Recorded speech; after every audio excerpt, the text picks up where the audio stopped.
Presiden Prabowo Subianto terima penghargaan tertinggi Nishan-e Pakistan. Musim hujan, reptil ular dan buaya mulai muncul. Durian Baduy diburu wisatawan.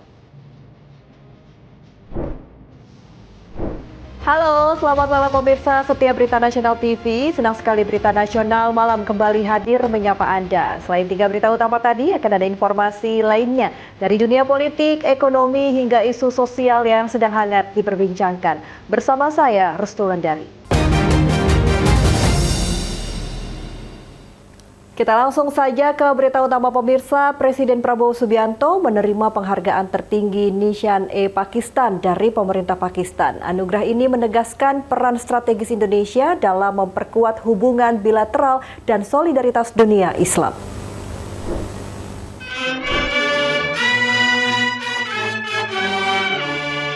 Presiden Republik Indonesia Prabowo Subianto menerima anugerah tertinggi Nishan-e Pakistan dari Presiden Pakistan Asif Ali Zardari dalam upacara penganugerahan di Ruang Iqbal Aiwan Isadr. Penghargaan ini diberikan atas jasa besar Presiden Prabowo dalam memperkuat hubungan bilateral dan kontribusi luar biasa bagi kerjasama Indonesia-Pakistan. Dalam prosesi upacara, Presiden Asif Ali Zardari didampingi Perdana Menteri Shehbaz Sharif menyematkan langsung bintang kehormatan tertinggi ini kepada Presiden Prabowo. Nishan-e Pakistan merupakan penghargaan tertinggi dalam Order of Pakistan yang diberikan kepada tokoh dengan jasa istimewa di tingkat nasional maupun internasional. Penganugerahan ini mencerminkan pengakuan pemerintah Pakistan terhadap peran strategis Indonesia di kawasan Indo-Pasifik, serta komitmen Presiden Prabowo dalam memperkuat kerjasama pertahanan, ekonomi, dan solidaritas dunia Islam. Momen ini juga meneguhkan hubungan historis Indonesia-Pakistan yang telah terbangun sejak era Presiden Soekarno. Upacara penganugerahan dihadiri para menteri, anggota parlemen, dan duta besar negara sahabat, menunjukkan tingginya penghargaan terhadap Indonesia. Sejumlah tokoh terkemuka seperti Raja Jordan Abdullah II, Perdana Menteri Malaysia Anwar Ibrahim, dan Sultan Brunei Hassanal Bolkiah juga pernah menerima penghargaan ini, menegaskan prestis Nishan-e Pakistan dalam diplomasi global. Tim Liputan Berita Nasional TV.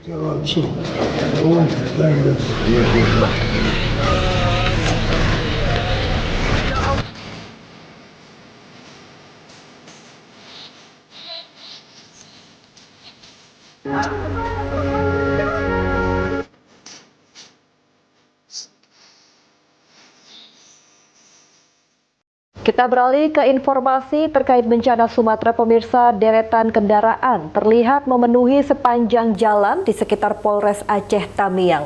Lokasi yang selama ini dianggap paling aman tak mampu menahan luapan air yang datang lebih besar dari perkiraan. Ratusan kendaraan terlihat terparkir rapat di sepanjang jalan di kawasan Polres Aceh Tamiang. Disinilah warga mencari perlindungan untuk menyelamatkan mobil-mobil yang mereka taruh di tempat yang selama ini dianggap paling tinggi dan paling aman dari banjir. Namun malam itu semua perhitungan gagal. Banjir datang jauh lebih besar dari yang pernah terjadi dalam hitungan jam. Air meninggi dan menutup badan jalan, menenggelamkan mobil-mobil yang diparkir dalam jumlah ratusan. Tidak hanya di kawasan Polres Aceh Tamiang, banyak kendaraan lainnya yang hanyut dan tenggelam di berbagai ruas jalan di daerah Aceh Tamiang. AKP Tarmidi menyatakan, banjir yang melanda Aceh Tamiang melonjak lebih tinggi dari pengalaman tahun-tahun sebelumnya. Air mengepung kawasan Polres Aceh Tamiang hingga seleher orang dewasa pada pukul 3 dini hari. Mobil-mobil yang seharusnya selamat justru tenggelam satu persatu. Meski begitu, pihak Polres menegaskan tidak ada korban jiwa di dalam kendaraan. Seputaran Polres Aceh Tamiang. Ya, kebetulan banjir kemarin di luar dugaan kita, itu rahmat Allah, lebih besar dari yang sebelum-sebelumnya. Makanya masyarakat ya termasuk kejebak juga, karena mencari posisi tinggi ternyata rendah. Ya, dan semua mobil yang ada di parkiran di depan Polres Aceh Tamiang. Dari Aceh Tamiang, Syahnas Serus, Berita Nasional TV. Masih dari Aceh Tamiang, pemirsa, pasokan BBM di Aceh Tamiang mulai kembali tersedia pasca banjir besar yang melanda wilayah tersebut. Warga yang sebelumnya kehilangan akses BBM kini dapat mendapatkan pasokan BBM meski harus mengantri dan terbatas. Pasca surutnya banjir di wilayah Aceh Tamiang, warga mulai kembali mendapatkan pasokan BBM. Seperti yang diungkapkan seorang warga Abu Daud dan Aksmal yang menyatakan pasokan BBM sudah masuk sejak 3 hingga 4 hari terakhir.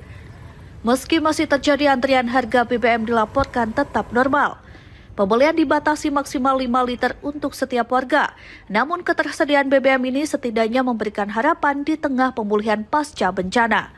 Warga berharap distribusi BBM terus lancar dan stabil agar aktivitas ekonomi dapat kembali normal. Kalau untuk BBM ini dengan antri sampai 3 jam kami di sini. Beda nih. Kalau untuk harga normal Kak Mas ya. Untuk pembeliannya Dibatasi berapa? 50.000 satu per motor. Agak terjangkau semenjak habis surut airnya, alhamdulillah ada lah.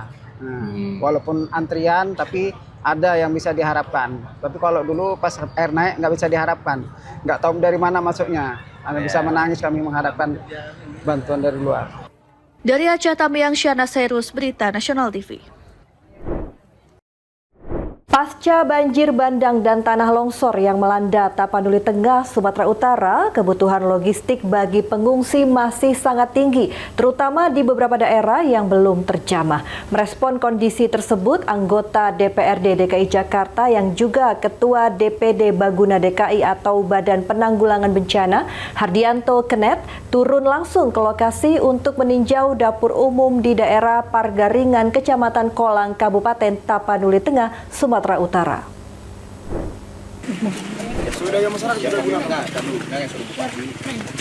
Melihat belum adanya bantuan yang masuk ke desa ini, Kenet berinisiatif membuka dapur umum yang menjangkau korban di 2 desa sekaligus, Simarpinggan dan Pargaringan.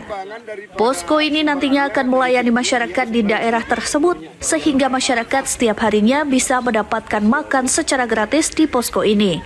Selain makanan, posko ini juga menyediakan kebutuhan bayi, snack harian, serta obat-obatan. Rencananya posko akan berdiri 10 hari ke depan di daerah ini sebelum nantinya menjangkau daerah yang belum terjamah di Sumatera Barat.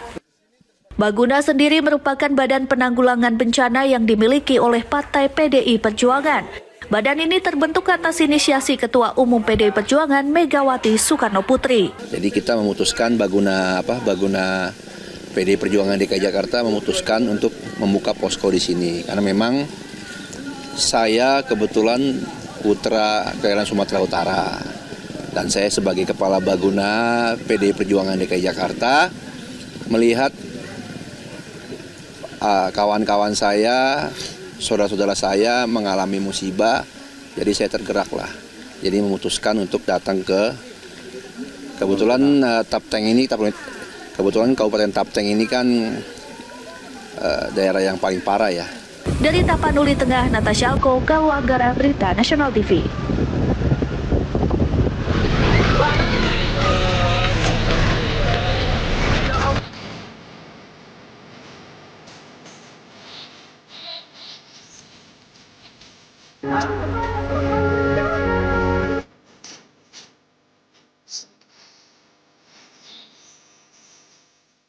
Sebuah kapal tongkang bermuatan ribuan kubik kayu gelondongan asal Sumatera Barat terdampar di pantai Tanjung Setia, pesisir barat Lampung yang membuat sebagian kayu jatuh hingga hanyut ke tepi pantai. Berdasarkan hasil penyelidikan antara kepolisian dan Kementerian Kehutanan, kapal tongkang yang terdampar sejak 5 November dan telah memiliki surat izin persetujuan berlayar sah yang dikeluarkan oleh kantor UPP kelas 3 Sikakap.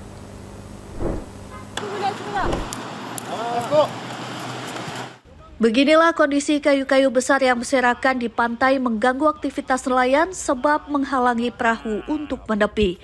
Kapal tongkang dengan identitas Ronmas 69 bermuatan kayu 4.800 kubik kayu jenis meranti dan kruing asal Sumatera Barat milik PT Minas Page Luber terdampar di pantai Tanjung Setia, pesisir barat Lampung sejak 5 November. Telah diselidiki pihak kepolisian dan Kementerian Kehutanan, di mana pihak kepolisian baru mendapatkan adanya informasi terdamparnya kapal pada awal bulan Desember. Setelah dilakukan penyelidikan kepada belasan awak kapal terkait legalitas kayu ini, ternyata pihak perusahaan kapal telah memiliki surat izin persetujuan berlayar sah yang dikeluarkan oleh kantor UPP kelas 3 Sikakap dengan tujuan Pelabuhan Emas Semarang untuk diserahkan kepada PT Makmur Cemerlang Bersama. Sementara kapal mengalami kerusakan akibat terdampak cuaca buruk dan baling-baling kapal tidak bisa beroperasi secara normal dan membuat kapal menjadi miring yang membuat kayu tersebut akhirnya terlepas dari kapal dan berserakan di tepi pantai. Setelah dilakukan pengecekan ke tempat kejadian, kami mendapatkan informasi bahwa kayu-kayu tersebut diangkut menggunakan kapal Emas 69 membawa 968 batang kayu atau sekitar 4.800 kubik. Pihak kepolisian maupun Kementerian Kehutanan memastikan akan terus melakukan upaya terjadinya tindakan ilegal logging atau pencurian kayu yang berdampak pada kerugian negara. Theo Fandi, Berita Nasional TV. Musim hujan, reptil, ular, dan buaya mulai muncul. Informasi selengkapnya usai jeda. Berita Nasional Malam segera kembali.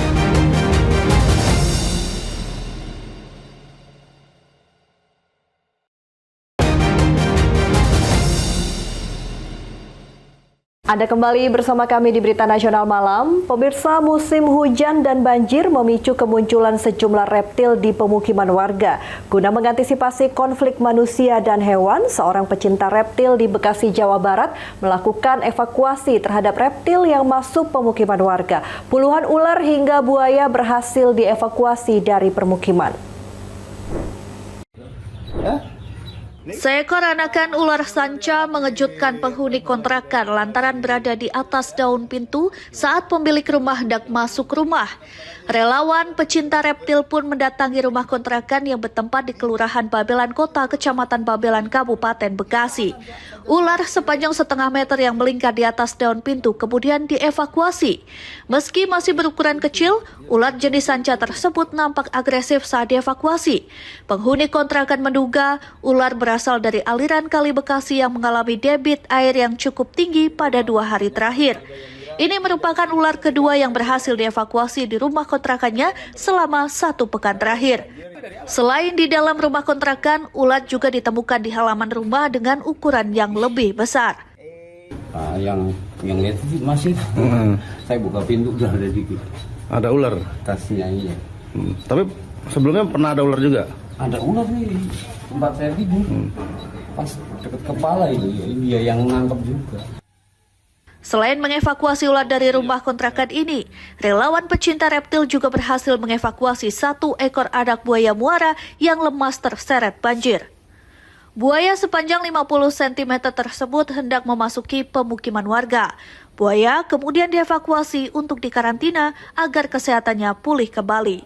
Pecinta reptil menduga buaya tersebut memasuki pemukiman untuk memangsa ternak warga.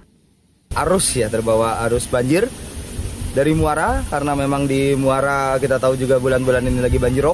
Ini buaya yang terbawa akhirnya datang ke kali-kali sekitar daerah muara. Dalam 2 pekan terakhir, komunitas reptil Swapetra telah berhasil mengevakuasi puluhan jenis reptil dari pemukiman warga. Beberapa jenis reptil yang diamankan diantaranya aneka jenis ular, biawak, hingga buaya. Komunitas pecinta reptil Swapetra rencananya akan melepas liarkan hewan yang ditangkap di habitat aslinya. Evakuasi hewan reptil di lingkungan masyarakat bertujuan menghindari konflik hewan dengan manusia. Pelepasan hewan di alam liar bertujuan menjaga habitat agar keseimbangan alam tetap terjaga dan lestari. Dari Bekasi, Tim Liputan Berita Nasional TV. Kita beralih ke informasi kriminal, pemirsa. Aksi pencurian sepeda motor kembali terjadi di kawasan Cakung, Jakarta Timur. Di sini pelaku yang berjumlah 4 orang menggasak motor dengan cara digotong. Aksi para pelaku berlangsung hanya dalam waktu singkat dan terekam kamera CCTV. Dari rekaman kamera CCTV, nampak 2 dari 4 pelaku tengah berupaya menggasak 1 unit sepeda motor jenis Matic di Gang Lurah Pulau Gebang, Cakung, Jakarta Timur. Sementara 2 pelaku lainnya bertugas mengawasi situasi di ujung gang. Para pelaku menggasak motor korban dengan cara digotong hingga ke ujung gang, kemudian mendorongnya untuk dibawa kabur. Saat kejadian, korban maupun warga setempat tengah tertidur lelap sehingga tak ada yang mengetahui aksi para pelaku. Selain itu, aksi pencurian ini juga berlangsung begitu cepat. Itu awalnya sorenya motornya kan ada 2 motor nih, Vario sama Mio. Nah, Mio-nya itu dibenerin sama ayahnya di dalam teras.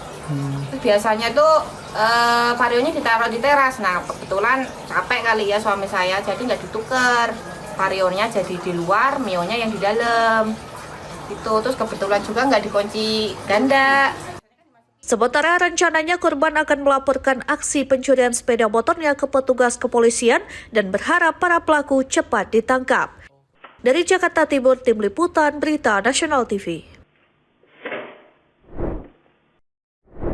Cemburu lantaran istrinya lebih perhatian ke anak, seorang ayah tiri di Matraman, Jakarta Timur tega menyiksa bocah berusia 6 tahun secara sadis hingga korban mengalami patah tulang rusuk. Sementara itu ibu kandung korban turut ditangkap lantaran ikut melakukan penyiksaan kepada buah hatinya.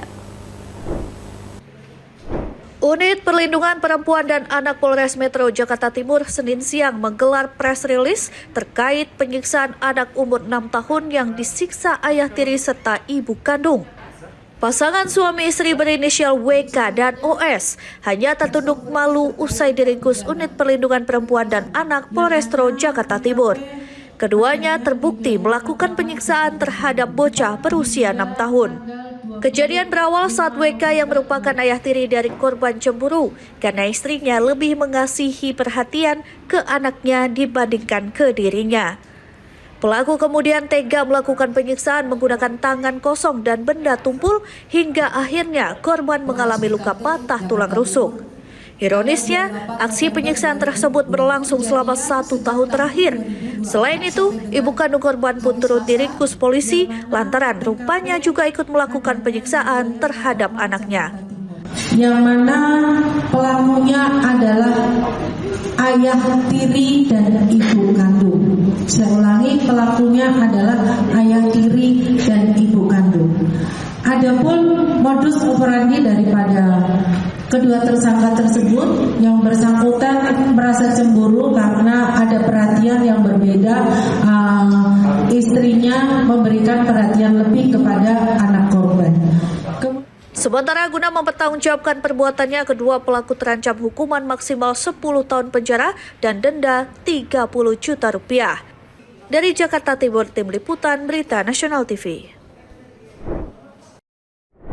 Nekat beraksi di tengah keramaian, penumpang 3 komplotan pencopet berhasil dibekuk petugas Transjakarta dan aparat TNI di dalam bus Transjakarta yang baru saja menepi di halte Gelora Bung Karno, Senayan, Jakarta Pusat.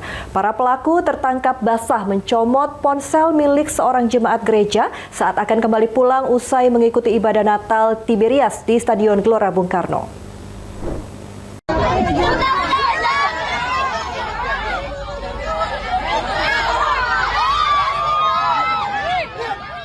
Satu dari 3 komplotan copet ini langsung dibekuk petugas Transjakarta saat kedapatan beraksi di tengah kepadatan penumpang bus Transjakarta jurusan Blok M Harmoni. Meski sempat meronta, namun pelaku tak mampu berkutik saat diserahkan ke aparat TNI. Sementara 2 pelaku lainnya juga berhasil diamankan petugas di dalam bus yang sama. Aksi pencopetan yang videonya tengah viral di media sosial ini terjadi di halte bus Transjakarta dekat pintu 6 GBK, Jalan Jenderal Sudirman, Jakarta Pusat pada Sabtu 6 Desember lalu. Pelaku tertangkap basah oleh penumpang lain saat tengah mencomot ponsel milik seorang jemaat gereja berinisial E saat akan kembali pulang usai mengikuti perayaan Natal Tiberias di Stadion Gelora Bung Karno. Meski ponsel korban telah berpindah tangan, namun kedua rekan pelaku berhasil dibekuk saat itu juga dan kemudian diserahkan ke Polsek Metro Tanah Abang. Dari hasil pemeriksaan petugas, ketiga pelaku yakni S, MJ, dan A merupakan komplotan spesialis copet yang biasa beraksi di bus Transjakarta. Sasarannya adalah penumpang yang lengah saat menyimpan barang berharga, baik di saku celana maupun di dalam tas. Polsek Metro Tanah Abang itu melakukan pengungkapan 3 pelaku copet. 3 pelaku copet yang melakukan aksinya itu di halte busway Transjakarta. Ketika pelaku dijerat dengan pasal 363 KUHP tentang pencurian dengan ancaman hukuman 5 tahun penjara. Tim Liputan, Berita Nasional TV. Durian Baduy diburu wisatawan. Informasi selengkapnya usai jeda. Berita Nasional Malam segera kembali.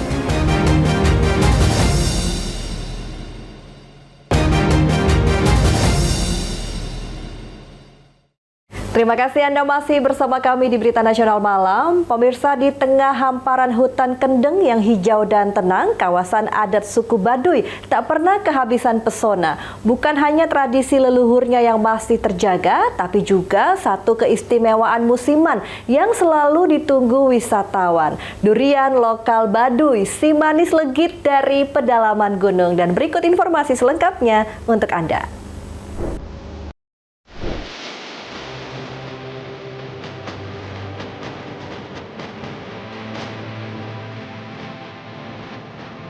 Perjalanan menuju kampung adat suku Baduy di Desa Ganekes, Kecamatan Lewi Dabar, Kabupaten Lebak, Banten tak pernah kehilangan pesonanya.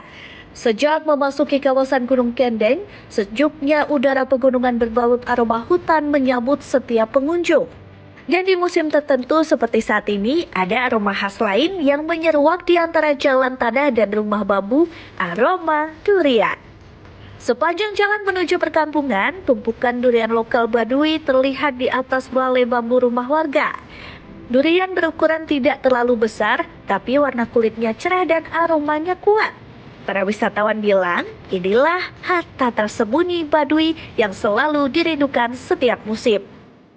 Menikmati durian di Baduy bukan sekadar soal rasa, suasananya ikut memberi kesempurnaan, sederhana, alami, dan otentik. Duduk di teras rumah panggung, memecahkan durian yang baru dipetik dari hutan, lalu menikmatinya dengan secangkir kopi hitam di suhu pegunungan yang sejuk, itulah pengalaman yang tak mungkin didapatkan di tempat lain. Fani, wisatawan asal Bogor, adalah salah satunya. Ini kunjungannya yang kedua setelah 3 tahun lalu. Baginya, durian Baduy adalah alasan utama untuk kembali. Kalau saya kan ini udah 2 kali ya. Dulu 3 tahun yang lalu udah pernah ikut yang panen durian. Waktu itu lebih rame ya, lebih besar ya. Itu duriannya kelihatannya warnanya putih, kayak agak pucat gitu, tapi sebenarnya manis rasanya. Mungkin bedanya kalau kayak durian dari Medan ya, warnanya agak sedikit kuning, terus lebih lembek gitu ya. Tapi rasa manisnya beda. Di sisi lain, warga seperti Ayah Edi mengaku bahwa musim panen ini tidak seberlimpah tahun sebelumnya. Namun, antusiasme wisatawan tetap tinggi. Hampir setiap pengunjung pasti membeli, baik untuk dinikmati di tempat ataupun dibawa pulang sebagai oleh-oleh. Durian lokal, cuman sekarang madu harganya lagi sedikit, soalnya cuacanya kebanyakan hujan. Kalau harga sekarang agak tinggi, soalnya duriannya dikit.